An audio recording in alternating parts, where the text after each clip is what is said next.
Senhor nosso Deus, nós estamos aqui reunidos, ó Deus, diante da Tua Palavra, e pedimos, Pai, que o Senhor venha falar ao nosso coração nesta noite, por meio da Tua Palavra, que o Senhor venha confrontar o nosso coração, se necessário for, nos edificar e nos consolar também, ó Deus, por meio da Tua Palavra, que o Senhor possa nos ajudar, Pai, para que nós possamos desenvolver e executar a nossa missão aqui nesse mundo, Pai, porque é sobre isso que nós vamos falar nesta noite. Isso nós te pedimos por intermédio de Cristo Jesus. Amém. Os irmãos podem se assentar. Gostaria de convidar você a refletir comigo nesta noite. E para isso, eu gostaria de começar fazendo uma pergunta. Nós fomos chamados por Deus apenas para viver em comunidade de fé, desfrutando dessa preciosa comunhão do corpo de Cristo, desfrutando muitas vezes das delícias que são preparadas pela SAF, desfrutando dos benefícios dessa comunhão aqui na igreja? Ou nós fomos também chamados para vivermos isolados, esperando a volta do Senhor, como quem se esconde do mundo, esperando um grande acontecimento? Ou nós fomos chamados para algo muito maior, ou seja, para viver em missão aqui no mundo? Se sim, quais são os aspectos da nossa missão? Qual é a identidade da nossa missão? E é sobre isso que nós vamos falar hoje, a identidade missionária da Igreja de Cristo. Porque nós estamos, meus irmãos, em missão aqui neste mundo, e nós precisamos de entender isso, porque nós não fomos chamados por Deus para viver isolados numa bolha. Nós fomos chamados para viver em missão aqui nesse mundo, e nós precisamos entender quais são os aspectos da nossa missão, justamente porque nós vivemos em uma era, em um tempo, que nós temos uma forte tendência a nos esquecermos da nossa missão, e que nós estamos em missão aqui no mundo, que Deus nos deu vocações que são preciosas para que nós possamos desempenhar o nosso papel aqui no mundo, para que nós possamos desenvolver a nossa vocação aqui no mundo, e principalmente no sentido de que essas vocações, os dons que nós temos, os talentos que nós temos, foram dados por Deus para que nós possamos desenvolvê-los e desempenhá-los a fim de propagar o Evangelho de Cristo. Não sei se alguém aqui já assistiu um filme baseado em fatos reais, chamado Ilha das Rosas. E esse filme, ele retrata muito bem essa realidade humana. Em 1968, um talentoso engenheiro italiano chamado Giorgio Rosa, ele construiu uma ilha artificial em alto mar, fora do território italiano, e ele declarou independência, fundando assim uma nação própria, a famosa Ilha das Rosas. Se você não assistiu esse filme ainda, vale muito a pena você assistir. Parou o microfone, mas a gente continua assim mesmo. Essa pequena ilha, meus irmãos, chamada Ilha das Rosas, na verdade, vou ficar assim por enquanto então.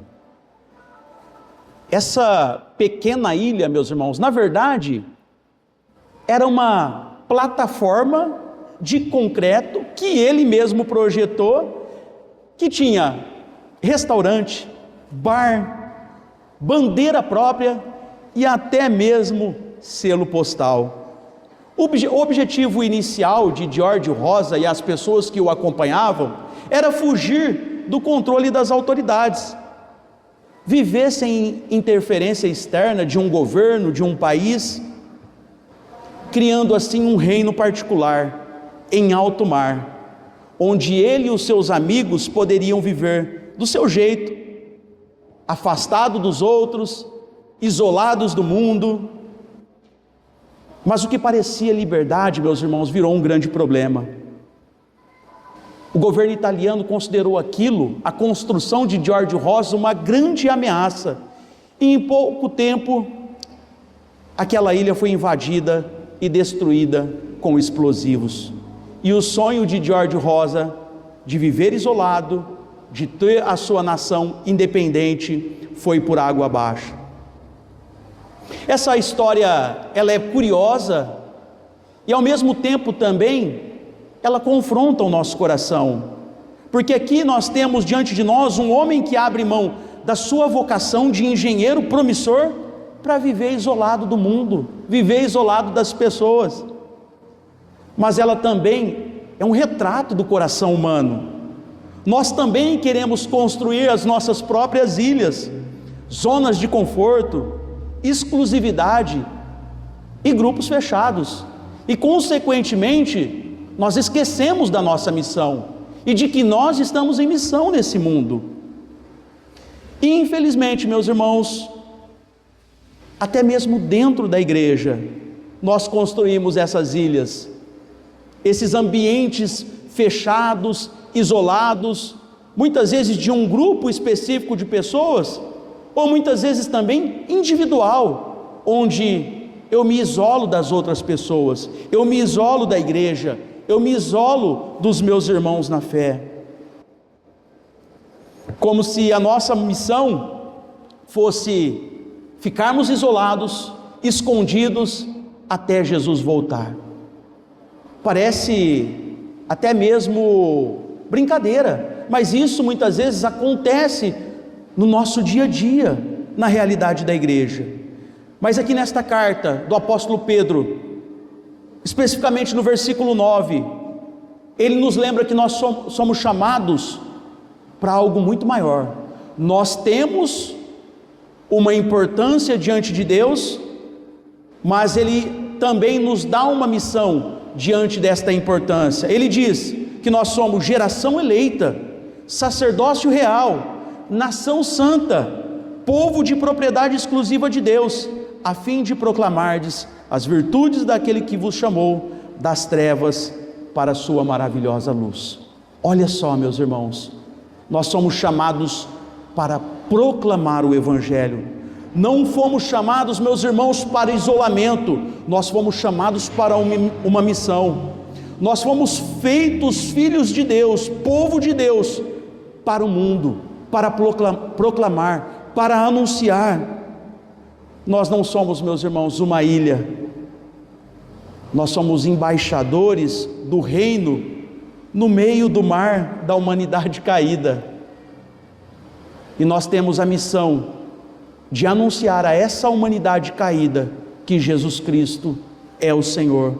Essa é a nossa missão, e justamente por isso, cristãos não constroem ilhas, cristãos constroem pontes, não se isolam do mundo, mas são enviados como luz ao mundo, como sal e como testemunhas de Cristo ao mundo. A igreja, meus irmãos, não é um bunker, onde nós nos escondemos e nos isolamos. A igreja é uma base missionária, onde nós enviamos pessoas ao mundo, a fim de proclamar o Evangelho de Jesus Cristo, a fim de proclamar esta graça que um dia nos alcançou. Esta é a nossa missão. Nós não somos chamados para algo exclusivo, mas algo exemplar e expansivo. Justamente por isso o nosso chamado é até os confins da terra. Essa carta, meus irmãos, do apóstolo Pedro foi escrita provavelmente entre os anos 62 e 64 da era cristã, durante um período de grande perseguição do imperador Nero, quando a igreja começou a enfrentar perseguições mais intensas. A carta aqui ela é dirigida aos eleitos que são forasteiros da dispersão nas regiões da Ásia Menor. Essas regiões estavam sob o domínio romano, e os crentes, provavelmente judeus aqui, e também gentios convertidos, viviam como minorias, marginalizados, estrangeiros em sua própria pátria, em sua própria terra, tanto socialmente como espiritualmente também. A menção aqui que Pedro faz à dispersão remete a um conceito judaico de exílio, mas aqui essa palavra ela é ressignificada para falar da condição cristã neste mundo, que tanto a igreja primitiva quanto nós, cristãos do século 21, somos peregrinos e forasteiros que aguardam a pátria celestial. E enquanto nós aguardamos por essa pátria celestial, nós não ficamos inertes, nós atraímos outras pessoas para o nosso meio. E essa é a nossa missão, proclamar o Evangelho de Jesus Cristo, a fim de que outras pessoas possam ser alcançados pela graça de Deus e, consequentemente, também fazer parte desta família, que é a família da fé. E aqui nós estamos diante de uma exortação e também de uma orientação para a igreja. O que nós devemos fazer com as nossas vocações, aquilo que Deus deu e aquilo que Deus confiou em nossas mãos. E a primeira característica que nós observamos aqui dessa identidade da igreja missionária é que a identidade missionária da igreja exige, melhor dizendo, maturidade espiritual. O apóstolo Pedro aqui nos conclama a uma transformação que é fundamental para a identidade missionária da igreja. E ele diz assim nos versículos 1 a 3: despojando-vos, portanto, de toda maldade e dolo, de hipocrisia e invejas, e toda sorte de maledicências, desejai ardentemente, como crianças recém-nascidas, o genuíno leite espiritual, para que por ele vos seja dado crescimento para a salvação, se é que já provaste que o Senhor é bom.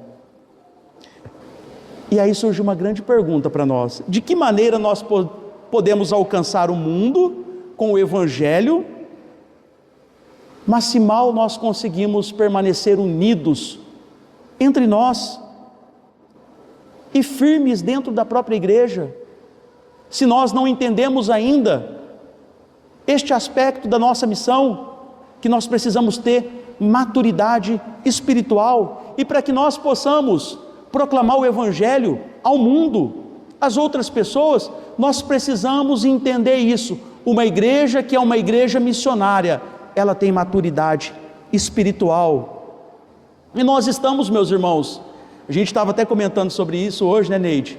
Em um ano que acontece muitas divisões nas famílias, entre amigos e inclusive na igreja.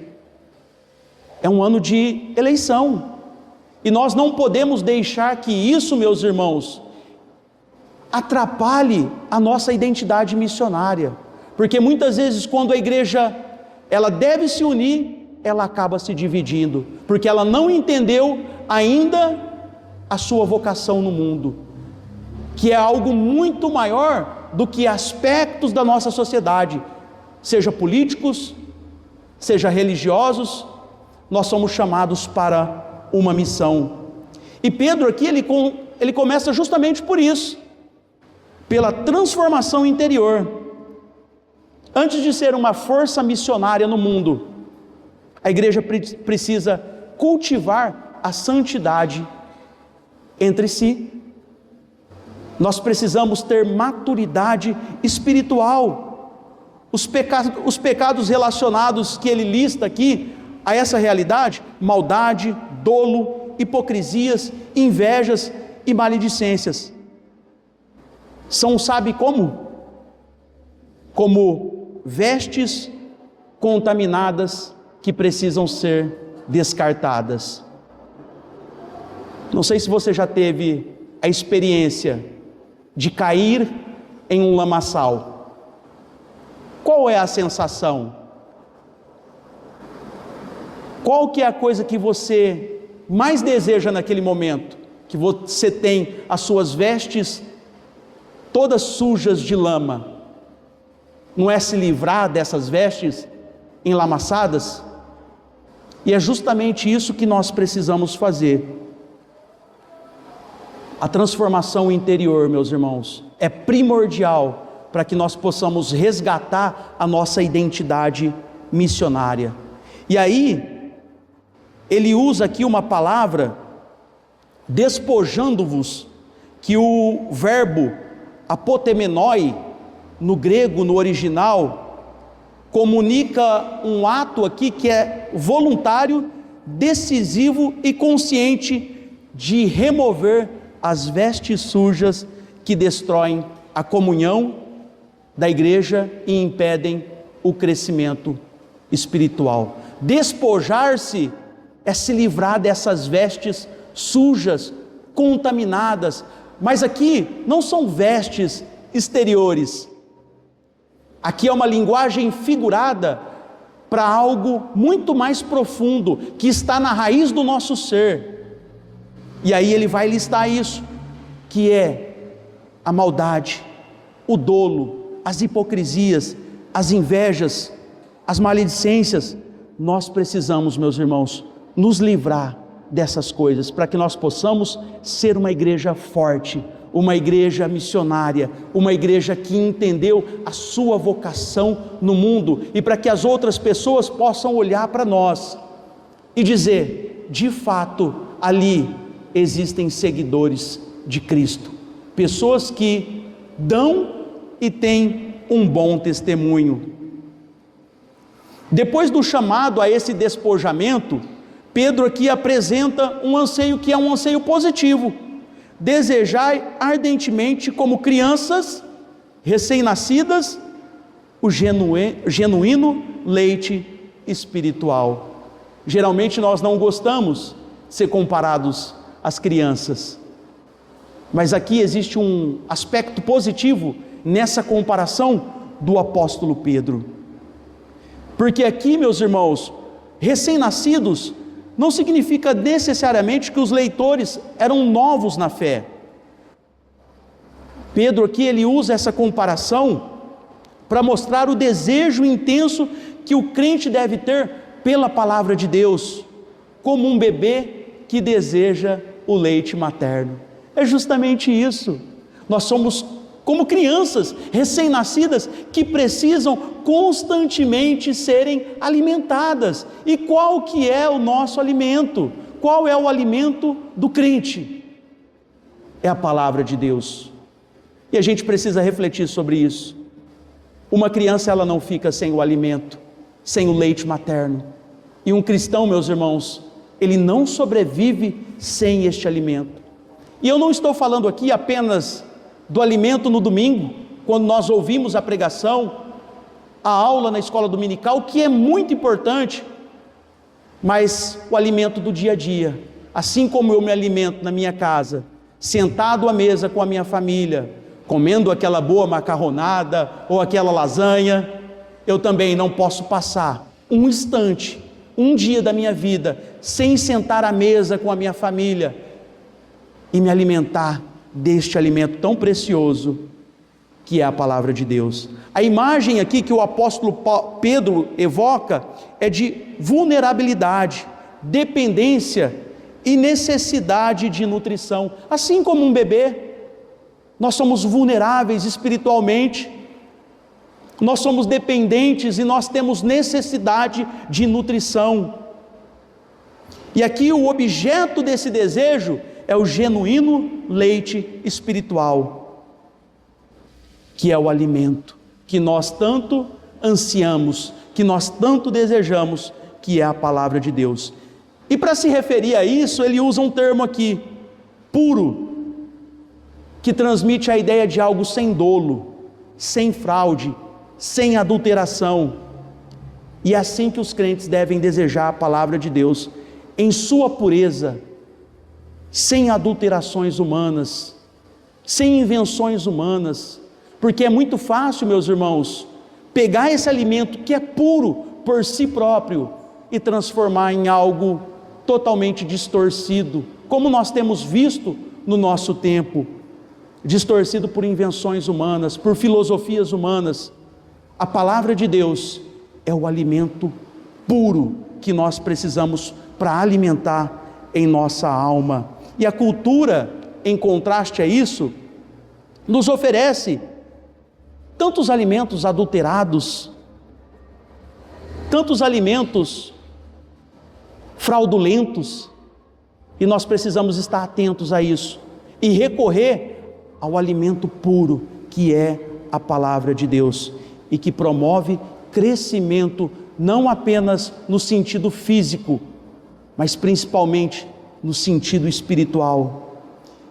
E a nossa tradição, a tradição reformada, destaca esse aspecto da teologia, que é a centralidade da palavra de Deus. A palavra de Deus, nós dizemos muito isso, né?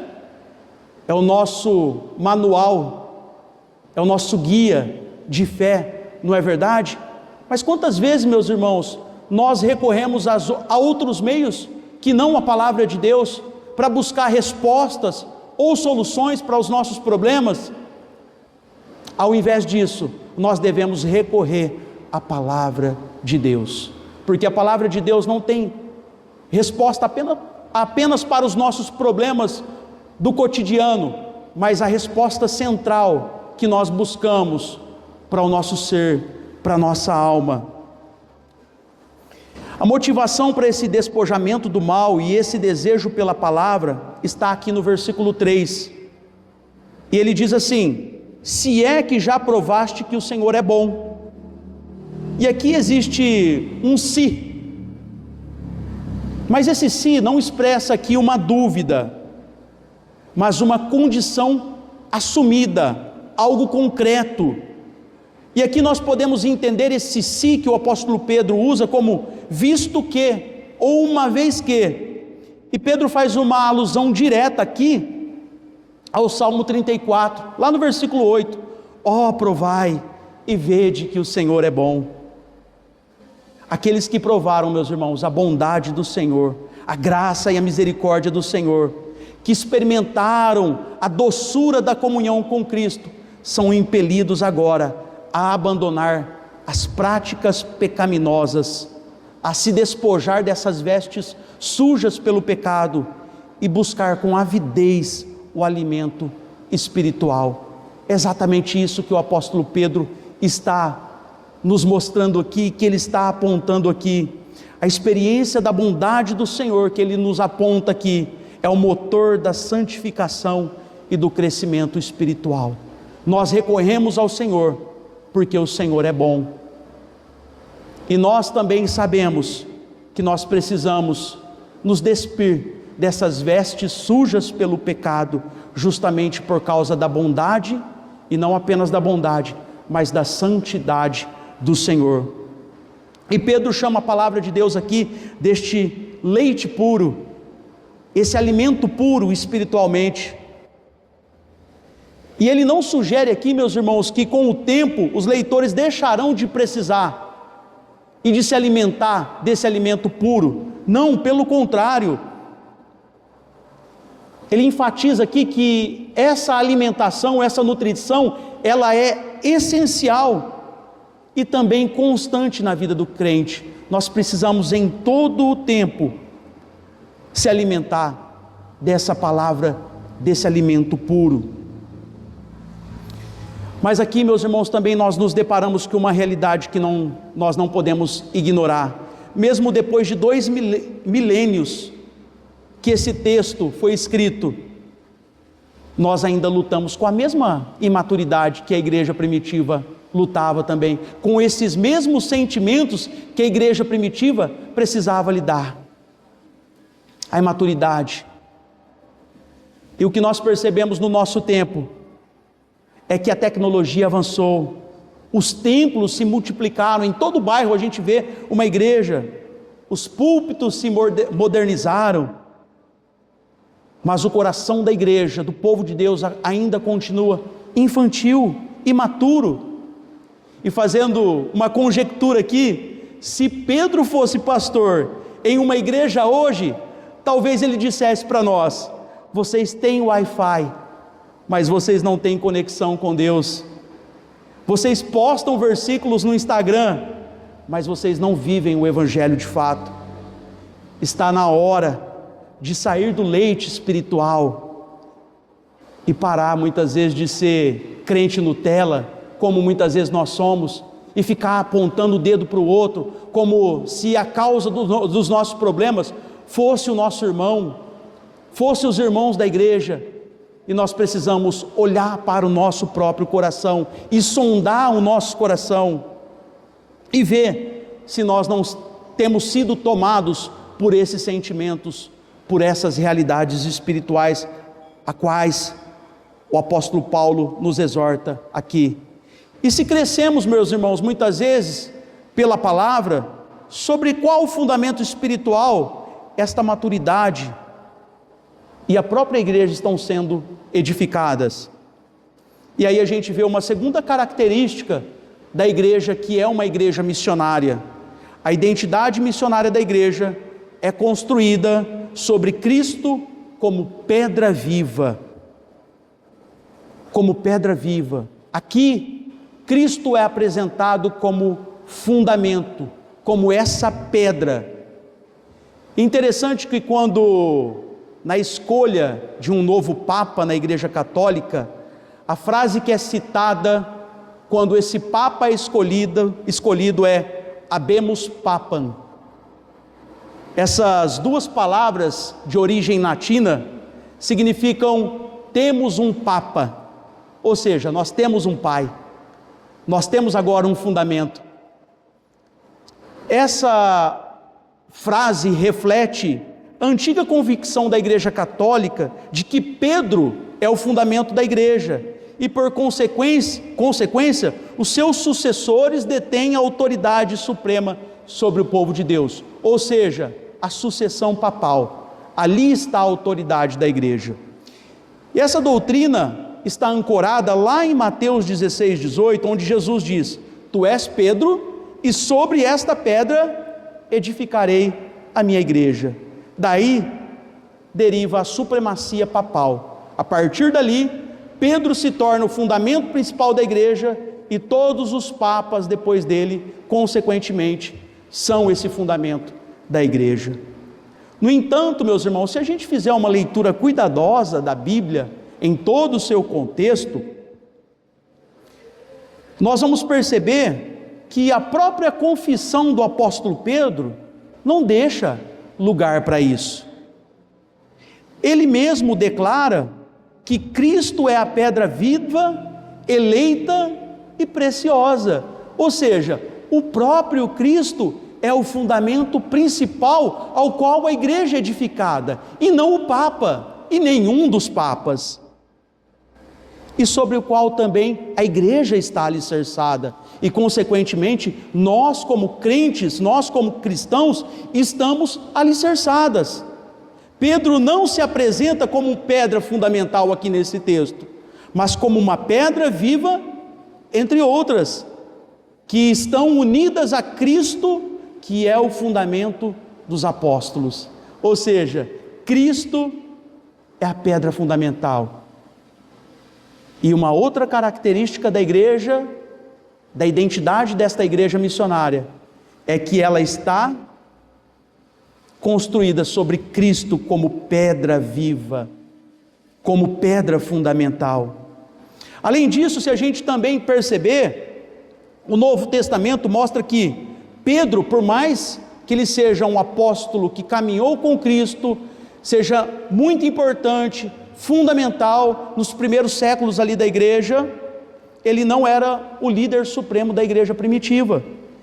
Isso fica evidente, por exemplo, lá em Atos 15, que a gente considera o primeiro concílio da igreja ali.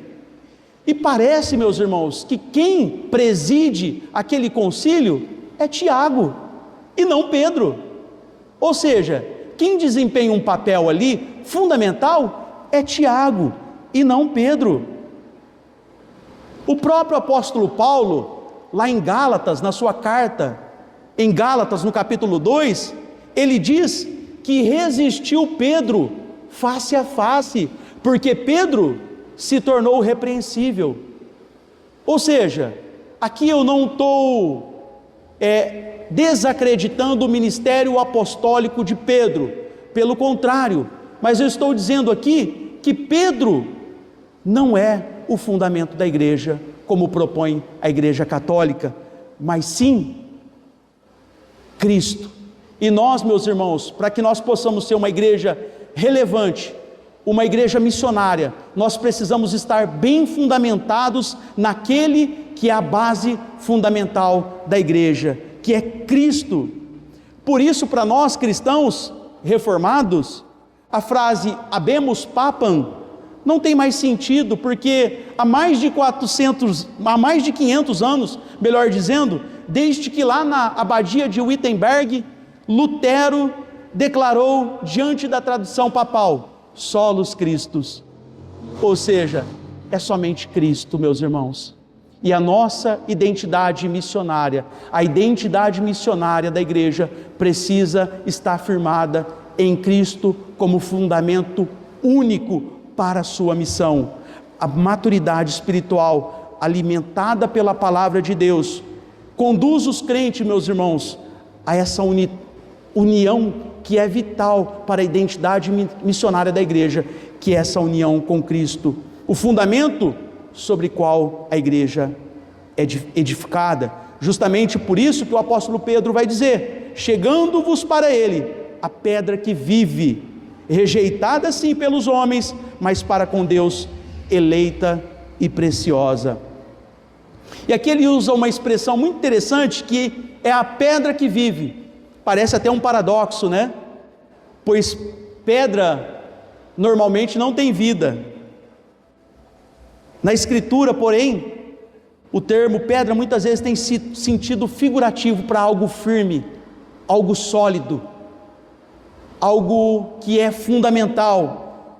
E o próprio apóstolo Pedro também já usou essa mesma linguagem em outras ocasiões, como por exemplo, quando ele estava diante do Sinédrio, e ele retrata Jesus como pedra rejeitada por vós, os construtores, a qual se tornou a pedra angular, ou seja, a pedra principal. E ele diz: chegando-vos para ele. Esse chegar-se contínuo a Cristo é a essência da vida cristã. É um movimento aqui, meus irmãos, de fé, de comunhão. Alguém que está ligado ao objeto do seu desejo. Nós precisamos estar constantemente ligados a Cristo, a pedra que vive. Não é uma pedra inerte, mas uma pedra que vive, ao qual a igreja está edificada. E consequentemente nós somos esse templo do Espírito Santo que está em missão aqui no mundo. Então essa pedra não é inerte, mas a fonte dinâmica de vida para aqueles que se unem a Ele. Na citação do Salmo 118, 22, a pedra que os construtores rejeitaram, essa veio a ser a principal pedra, a pedra angular. O salmista aqui também usa essa linguagem como uma imagem de construção. As pedras eram cortadas e muitas vezes avaliadas. Essa aqui é descartada, esta aqui é aproveitada. E as que não passavam na expensão eram totalmente descartadas. Figurativamente aqui com esse texto, os construtores representam os descrentes que rejeitaram a Cristo. Deus, o arquiteto, toma essa pedra que foi rejeitada pelos homens e faz dela a pedra angular, a pedra principal. Ele honra a Cristo, dando-lhe proeminência na edificação da casa de Deus.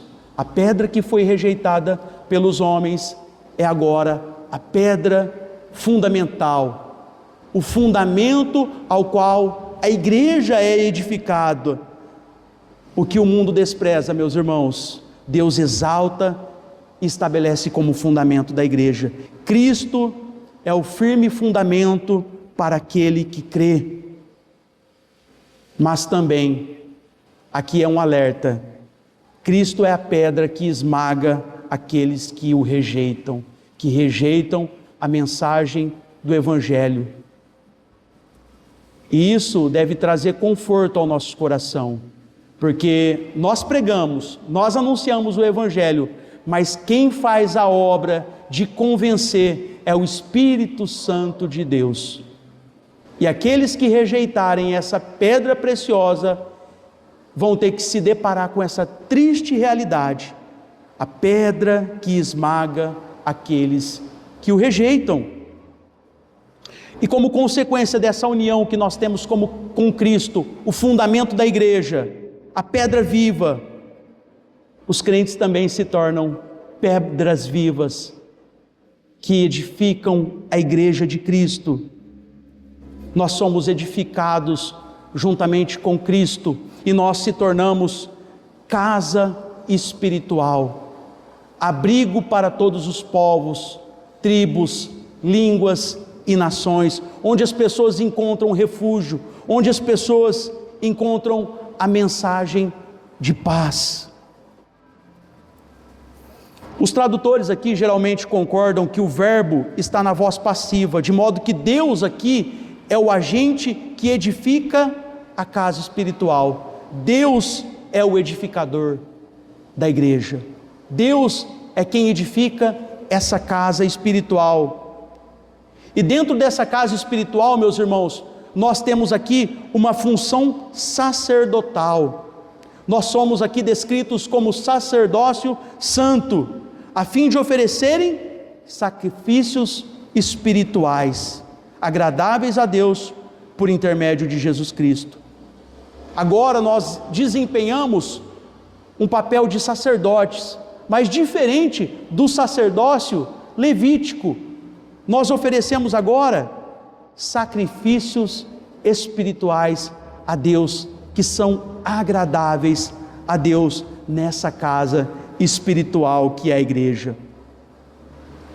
Um poeta anônimo captou esse ensinamento bíblico sobre a pedra em forma de hino, que foi traduzido lá no século XIX por John Mason, e ele diz que Cristo, fundação segura, cabeça e pedra angular, eleito do Senhor e precioso, união de toda a igreja, socorro de Sião, para sempre, e sua única certeza. A identidade missionária da igreja, meus irmãos, não se baseia em programas humanos, estratégias engenhosas, mas da união vital com Cristo, a pedra viva. Nós podemos fazer o que for, nós podemos pintar a parede de preto, colocar jogo de luzes aqui, se a igreja não estiver edificada sobre esse firme fundamento, nada disso será proveitoso, nada disso será eficaz para alcançar o coração das pessoas. Nós precisamos entender que a igreja e a identidade missionária da igreja deve estar firmada em Cristo como a pedra viva, como este fundamento principal da igreja. A identidade missionária da igreja também é de um sacerdócio que proclama. A partir do momento que nós estamos unidos com Cristo, que é essa pedra viva, que esse fundamento vivo da igreja, nós nos tornamos edifícios espirituais, onde a mensagem do Evangelho é proclamada. E nós precisamos entender que o sacerdócio que nós exercemos é de um sacerdócio que proclama.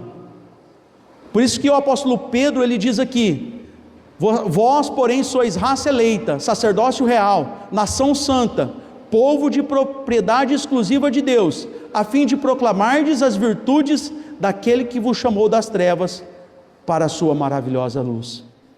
Nós não somos mais sacerdotes no modelo do Antigo Testamento, onde os povos deviam vir até Israel. Agora nós somos um sacerdócio que proclama, que sai para o mundo, a fim de proclamar a mensagem do Evangelho, a fim de proclamar a mensagem do Rei, a fim de proclamar a mensagem de Cristo que um dia nos alcançou. Esses títulos gloriosos que são usados aqui, eram originalmente aplicados a Israel, ao antigo Israel.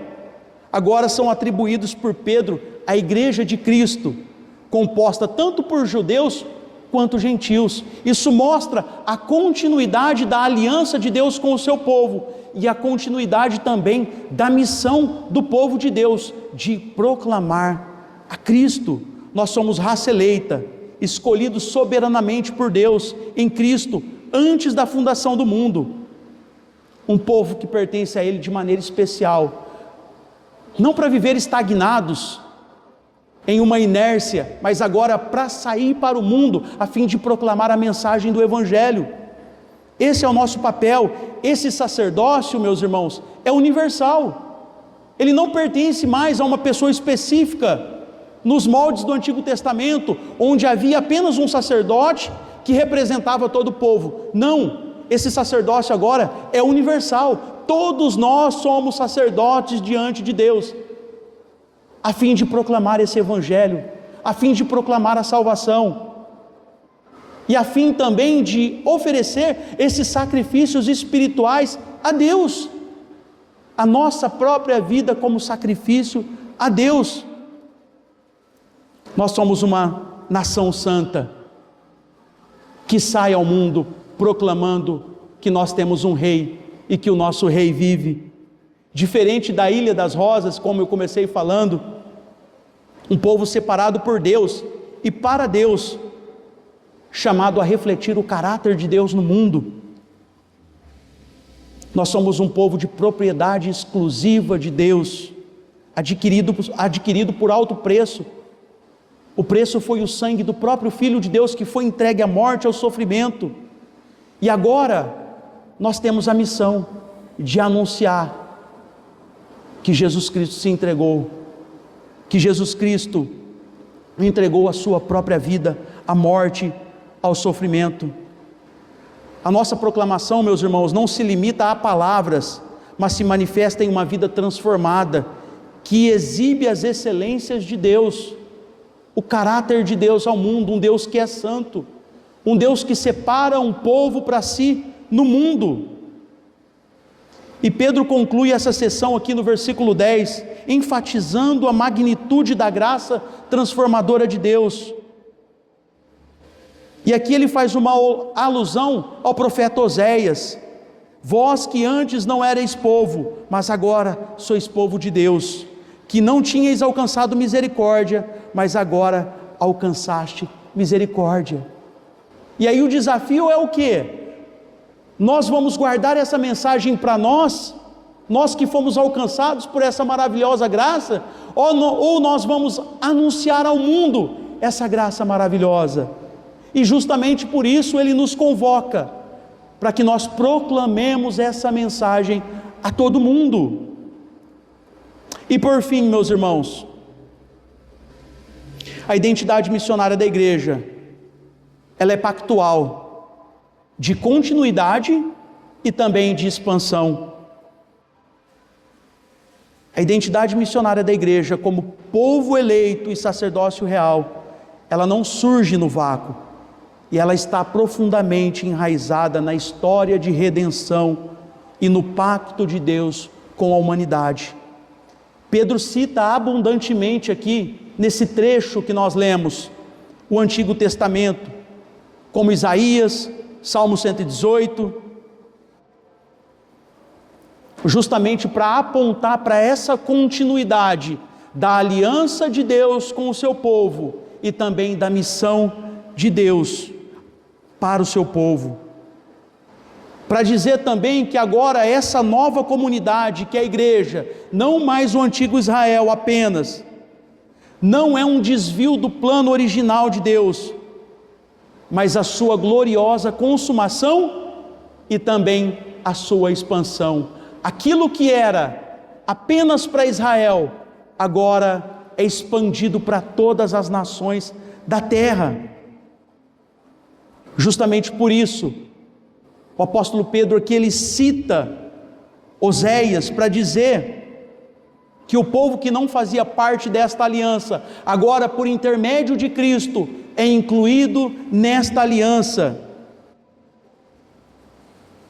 O povo que não estava incluído no plano de salvação, agora é incluído por intermédio de Cristo.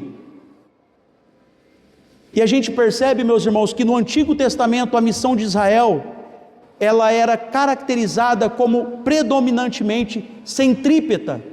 O que isso significa? Significa que as outras nações tinham que se achegar a Israel para conhecer o Deus verdadeiro. Israel foi chamado a ser uma nação santa e luz para as nações, atraindo os povos para a adoração do Deus verdadeiro. E o profeta Isaías também já tinha vislumbrado essa realidade. Ele dizia: nos últimos dias acontecerá que o monte da casa do Senhor será estabelecido no cimo dos montes e se elevará sobre os outeiros, e para ele afluirão todos os povos. Mas já estava, meus irmãos, nos planos de Deus incluir todos os povos, todas as nações. E justamente por isso, com a vinda de Cristo, a pedra angular, que foi rejeitada e se tornou a pedra principal, a dinâmica da missão agora, divina, assume uma ênfase marcadamente centrífuga. Ou seja, ao invés agora das nações se achegarem a Israel para conhecerem o Deus verdadeiro, agora o novo Israel, que é a igreja, deve ir às nações, aos povos, para anunciar essa salvação. Então essa é a característica agora da igreja. A igreja precisa anunciar aos outros povos, às outras nações, que Jesus Cristo é o Senhor. E justamente por isso a identidade da igreja, a identidade missionária da igreja, é uma identidade pactual, de continuidade, mas também de expansão, onde outros povos agora são incluídos neste plano de salvação. Gentios, gregos, romanos, agora são incluídos no plano de salvação. E a dinâmica muda, porque agora a igreja tem a responsabilidade e o papel de anunciar ao mundo essa verdade. É a nossa responsabilidade, meus irmãos. Faz parte da nossa identidade missionária. É claro que nós recebemos as pessoas. A igreja é uma porta aberta aqui. E quem se achegar a nós vai ser muito bem-vindo, muito bem recebido. Mas a nossa missão não é apenas ficar com as portas da igreja abertas esperando as pessoas se achegarem a nós. Não. A nossa missão vai além disso. A nossa missão é pregar o evangelho de Cristo ao mundo. E isso tem um caráter missionário nas nossas vidas individuais. Ou seja, eu preciso desempenhar esse papel onde eu estou, no meu trabalho, na faculdade, entre os meus amigos, na minha família. Eu preciso desempenhar esse caráter missionário. Eu preciso anunciar ao mundo essa verdade, que é Jesus Cristo. E aí justamente por isso, meus irmãos, a identidade missionária da igreja, ela exige maturidade espiritual, lidar com os nossos problemas internos, os nossos problemas aqui, para que nós possamos entender a nossa missão. A identidade missionária da igreja está fundamentada em Cristo como fundamento, como pedra viva. A identidade missionária da igreja também é de uma igreja que proclama a verdade do evangelho. E por fim, ela é de continuidade e de expansão. E nós precisamos estar atentos a isso, para anunciar ao mundo essa verdade. Amém? Queria convidar vocês a se colocar de pé. Senhor Deus, nós queremos neste momento te agradecer, ó Deus, pela tua infinita graça e misericórdia que nos alcançou, Pai. Mas nós entendemos, Senhor, também que nós temos uma missão nesse mundo. E a nossa missão não é nos isolarmos do mundo de uma forma que nós talvez nos guardemos do mundo, mas nós esquecemos da nossa vocação e da nossa missão, Pai. A nossa missão é ir ao mundo, anunciar a verdade do Evangelho e anunciar que Jesus Cristo é o Senhor, que Ele deu a sua própria vida a favor de muitos. E que o Senhor nos ajude, Pai, a desempenhar essa missão, onde nós estivermos, seja no trabalho, entre os amigos, seja no meio da família, que nós possamos, Senhor, proclamar o Evangelho de Jesus Cristo, sabendo, Deus, que nós lançamos a semente, mas quem faz a obra é o Senhor, Pai. Nos ajuda a entender o nosso papel e a nossa missão, em nome de Jesus. Amém.